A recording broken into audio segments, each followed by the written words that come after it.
My name is Jake, and if I ever had doubts about where I stood in my family, they disappeared the day I discovered the will. It wasn't some emotional family meeting where my parents sat me down to explain. No, I found out completely by accident, pure coincidence. It happened a few months back when I was visiting their house, the same house I had been helping them pay for over the last 5 years.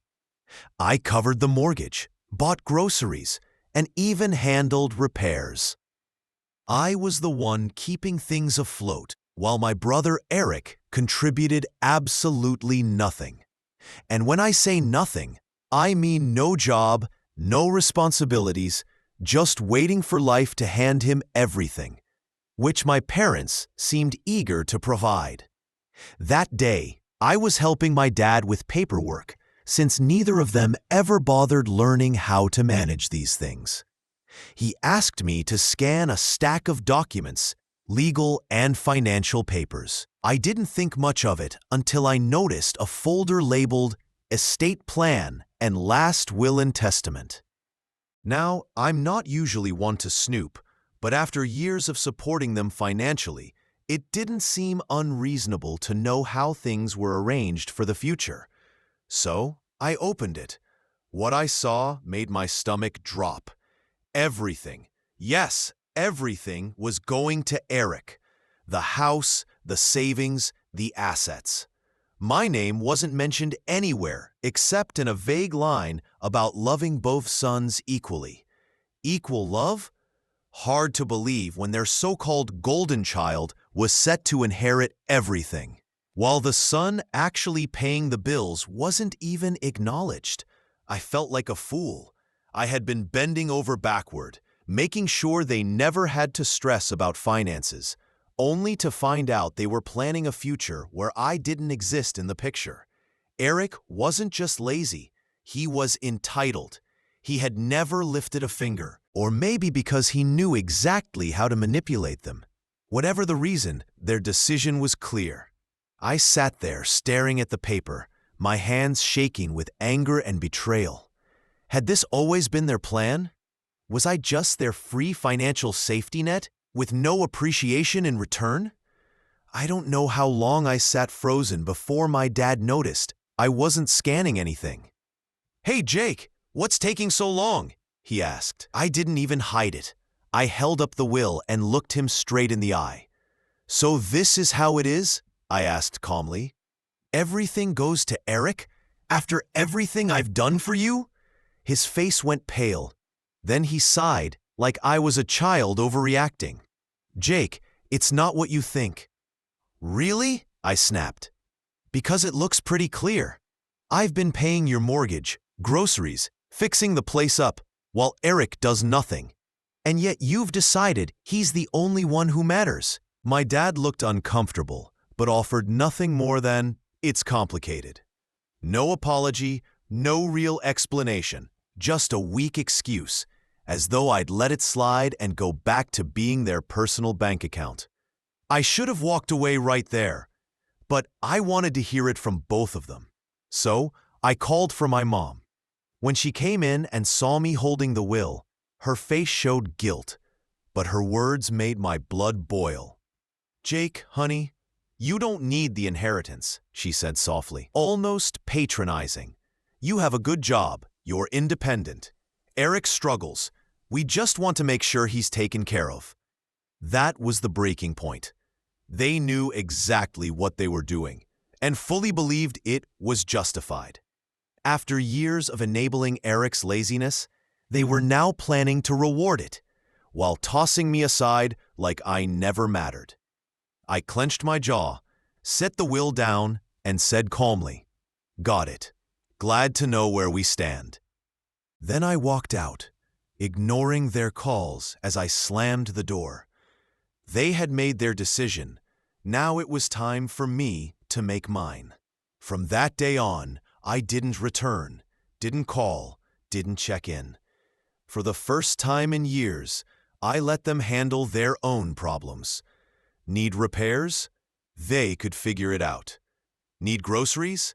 Their responsibility. Mortgage bill? Not my concern anymore. For 2 weeks, silence. At first, I think they believed I was sulking and would eventually crawl back. Maybe they expected me to apologize for daring to question their decision. But as time passed, with no calls from me, and more importantly, no financial help, I could sense the shift. Then one afternoon, my phone buzzed. A text from Dad. The property taxes are due. That was it. No how are you, no apology, just a cold, transactional message, as if I were still their ATM. I almost laughed at how predictable it was. Did they really think I'd keep funding them after finding out I meant nothing in their foot? I typed back, "I'm sure Eric will handle it since the house is his." 5 minutes later, my mom called. I let it ring. Then came a text.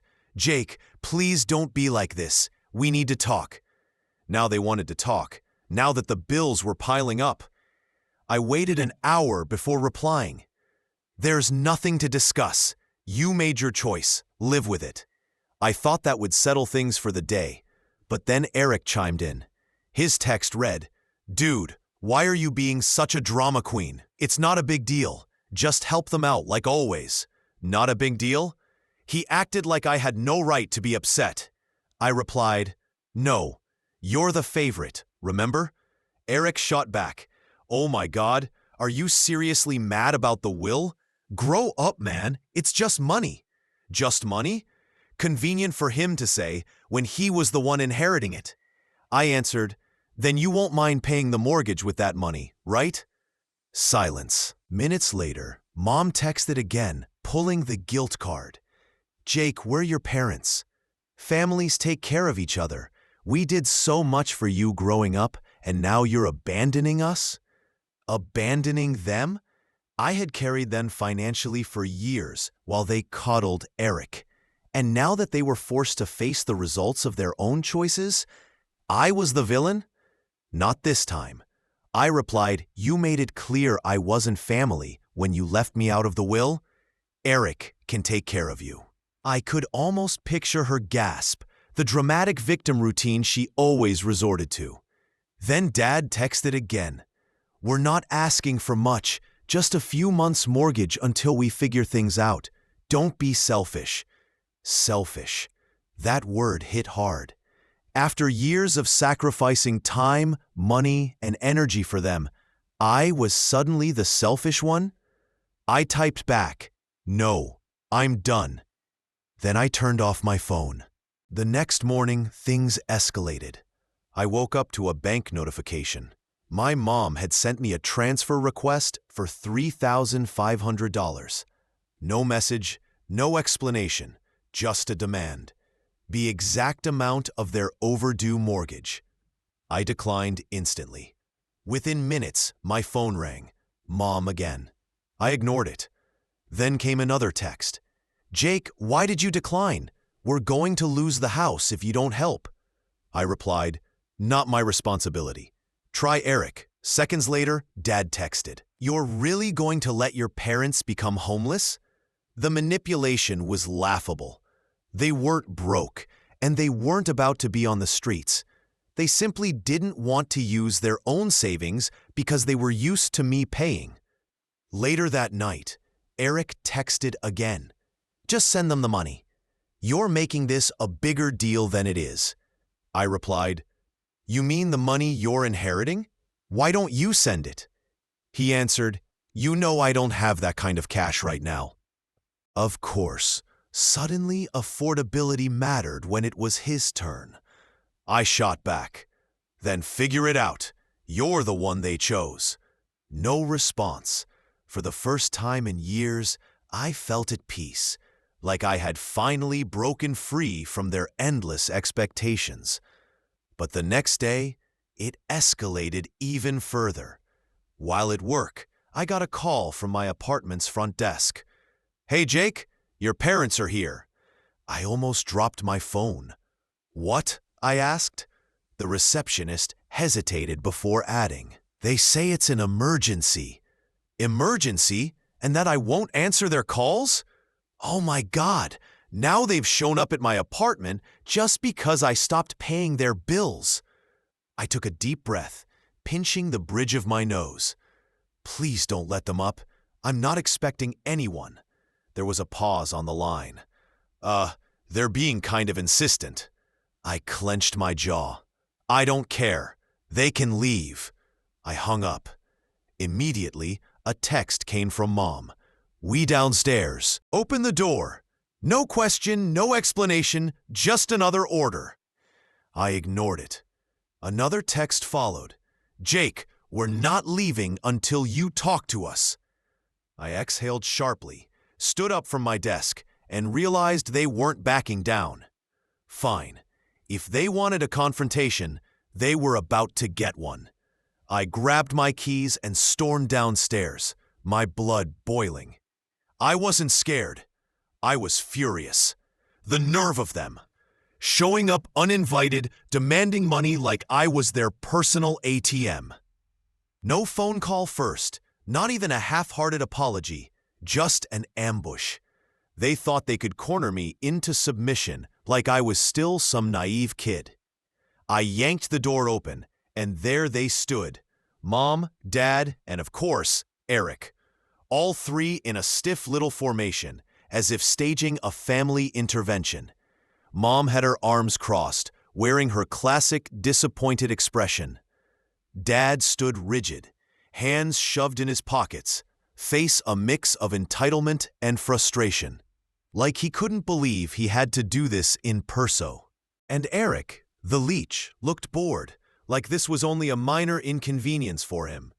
Never mind that he was the reason we were all here. The moment Mom saw me, she jumped straight into theatrics. Jake, finally, we need to talk. I leaned against the frame, arms crossed. No, you need to leave. She blinked, like she couldn't process what I had said. Excuse me? You heard me. My voice stayed calm but firm. You don't get to show up here demanding money. That's not happening. Dad scoffed sharply. You're really going to let us lose the house over a petty grudge? I let out a cold laugh. Petty grudge? Oh, you mean the one where I was good enough to pay your bills, but not good enough to be in your will? That grudge? Mom gasped, clutching her chest like I had slapped her. Jake, that's not fair. We only did what we thought was best for the family. I tilted my head. Best for the family? You mean best for Eric. Just admit it. The silence that followed was heavy. Finally, Eric spoke up. Look, man, I don't even want to be involved in this. I didn't ask for anything. I turned to him, my patience gone. No, you just sit back and take everything handed to you. You're 28, Eric. Get a job. His face reddened. Dude, what the hell? You heard me. I stepped closer. You want to inherit the house? Start acting like a homeowner. You want to be the golden child? Start paying the bills. I'm done being your bank. Eric looked away, staring at the pavement. Mom tried again. Jake, he's your brother. I nodded. Yep, and I've supported him longer than either of you have. Dad's face darkened. You're being selfish. I laughed, genuine this time. Oh, that's rich. You chose Eric over me. You gave him everything, and now that it's blowing up in your faces, you expect me to fix it? Not happening. Mom's tone sharpened. We thought you'd be mature about this. I raised an eyebrow. Mature? As in quietly accept being betrayed while still paying your bills? Because that's what you really mean. Dad stepped forward, trying to loom over me like he did when I was a kid. Jake, we raised you. We fed you, clothed you, gave you everything. The least you can do is help us now. I looked him in the eye.